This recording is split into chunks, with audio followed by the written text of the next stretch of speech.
Sometimes spoiler farming can be tedious and sometimes it's just inefficient.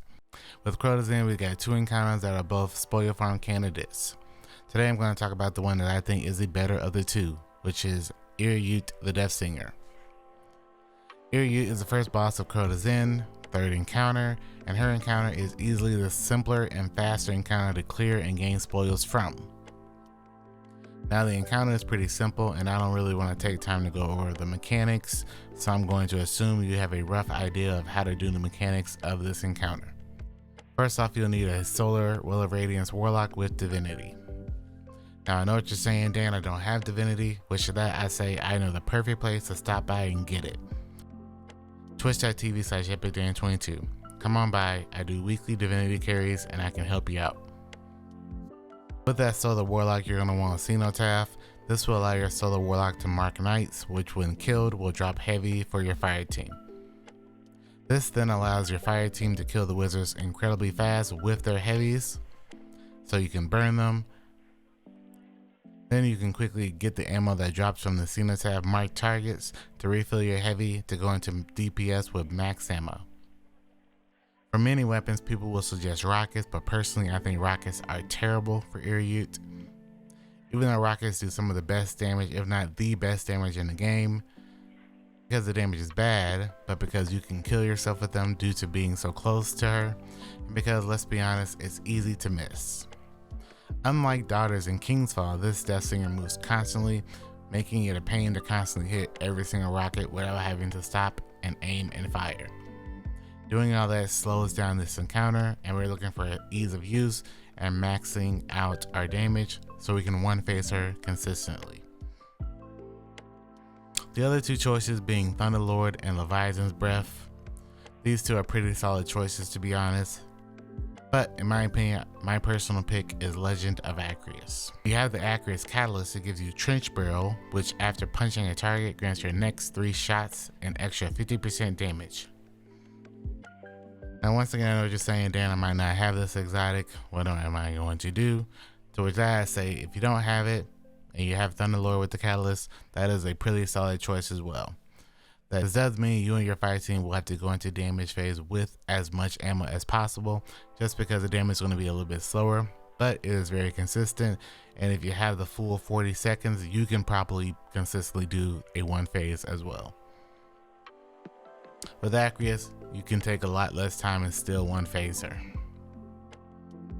This is not even taking into account weapon surges that will grant you up to an extra 22% damage to the matching weapon for as long as you have an armor charge, which you will always have going into damage thanks to the well user making 3 orbs, each one giving you 1 armor charge.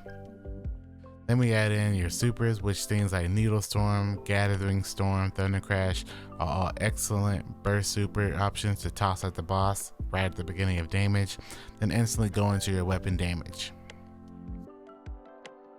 The damage phase lasts 45 seconds, but most of the time people will be going into damage with about 35 to 40 seconds max. If we include the opening of charging the chalice 3 times and opening the doors and killing the witches, most runs take less than 5 minutes. If your team is grabbing it from underneath the floor, it takes even less time. The footage here is showing the damage to Acrius done on contest challenge mode on day 1 from my team, which was over half health with 5 Acriuses and a Divinity.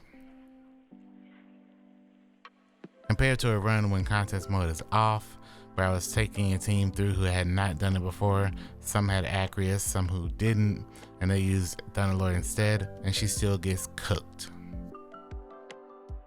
This is your spoil farm easily. I know some people are saying Crota is easier, but personally I think this is way safer and chiller to farm, and also has way less chances of messing something up, whether it be from the enlightenment, someone forgetting their timer, someone not killing the sword bearers or boomers quick enough. All that kind of stuff makes Crota not as efficient and, let's be honest, not as mindless to farm. This is more similar to the farm you would have seen back in Templar days when it was Vault of Glass and everyone was farming. You just load in, hold the CP, everyone loads in, grabs a couple charges, kills the wizards, drop down, cooks her. This is also way safer for people who don't know how to do the encounter, who aren't comfortable one phasing. This is a much easier encounter to do all that on. This is also a pretty decent oversoul essence farm. I know a lot of people are trying to get their necrochasm, and with it being such a low drop chance, you want to do something as quickly as possible. So this kind of knocks out 2 birds with 1 stone. You can get a bunch of spoils and occasionally get a oversoul essence from doing this. All in all, I want you to just take this video for what it is, show it to your team, get together and try to farm this for as long as possible.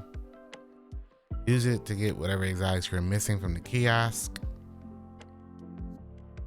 This is probably one of the closest farms we have to OG Templar farming, and I can only imagine this one getting faster in the future. For that, hopefully you enjoyed the video. Hopefully this helps you, especially with reset today. Thank you so much for watching this video, and I will see you in the next one.